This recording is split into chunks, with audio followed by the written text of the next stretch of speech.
এই সরকার গত 15 বছর ধরে, গত 5 বছর ধরে বঙ্গবন্ধুর আদর্শ ধারণ করে। বঙ্গবন্ধুর আদর্শ ধারণ করা মানে কি, মানে আওয়ামী লীগের বিরুদ্ধে যেসব অভিযোগ, আমি খালি আর্থিক অভিযোগগুলি আপনাকে শুধু মনে করে দিতে চাই। আমি শুধু মনে করে দিতে চাই আওয়ামী লীগের সরকাররা কিরকম, আওয়ামী লীগের সরকারে যারা ছিল তারা কিরকম আঙ্গুল ফুলে কলা গাছ হয়েছে, সেটা আমি শুধু মনে করে এখানে আমি উত্তর দিচ্ছি আপনাকে। আমি এই জায়গাতেই থাকতে চাই। আপনি মুক্তিযুদ্ধের চেতনা বলতে আপনি মনে করেন যে এই জায়গায় থাকতে চাই, ভোট হবে হচ্ছে আমরা এই জায়গায় থাকতে চাই। জি, আমি এই জায়গায় থাকতে চাই, এই জায়গায় থাকতে চাই। বলেন। এই যে দুর্নীতি, জি, দুর্নীতি হচ্ছে গিয়ে শরীরটার মধ্যে নিজের শরীরে ক্যান্সার হওয়ার মতো। যে জায়গাটাতে ক্যান্সার হবে এই জায়গাটা কেটে ফেলতে হবে। এখন আপনি এইসব বিষয়ে আমি সারা দিন আপনার সাথে আলোচনা করতে রাজি। বঙ্গবন্ধুর চেতনা, বঙ্গবন্ধুর আদর্শ মানে একই সাথে আপনি এই কথা বলে আপনি দুর্নীতি করতে পারবেন না। এই দুর্নীতি যেদিন আপনি করবেন তখন আপনার এই জায়গাটাকে আপনি আসলে রীতিমতো আপনি এই জায়গাটাকে নষ্ট করে দিলেন। এই ব্যাপারে আপনার সাথে আমার কোনো দ্বিমত নাই। ধরেন আপনি দুর্নীতি বলেন, সন্ত্রাস বলেন, মাদক বলেন, এগুলা তো আলটিমেটলি আমাদের যেভাবে কনস্টিটিউশনের বাইরে যায়, বঙ্গবন্ধুর আদর্শের বাইরে যায়। এই ব্যাপারে আমি কিন্তু আপনার সাথে কোনোভাবেই দ্বিমত করব না।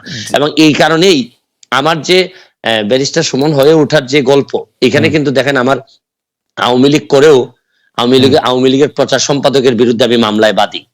আমি আওয়ামী লীগ করেও আমি যতজন মন্ত্রীর বিরুদ্ধে আমি কথা বলছি সবই হচ্ছে গিয়ে দুর্নীতি সংক্রান্ত বিষয় নিয়ে আমি কথা বলছি। আমি বলছি যে এটা কোনোভাবেই বঙ্গবন্ধুর আদর্শ হইতে পারে না।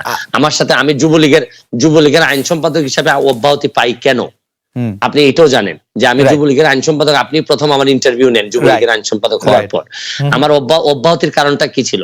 আমার কারণটা ছিল আমি বলছিলাম যে একজন ওসি সাহেব আওয়ামী লীগ করার দরকার নাই। আমি বলছিলাম যে উনার এই মিছিল মিটিং করার দরকার নেই, আওয়ামী লীগ করার জন্য যথেষ্ট পরিমাণ মানুষজন আছে। কিন্তু এই ক্ষেত্রে তারপর আমাকে অব্যাহতি দেওয়া হলো। এখানে একটা মিসআন্ডারস্ট্যান্ডিং থেকেই যায়।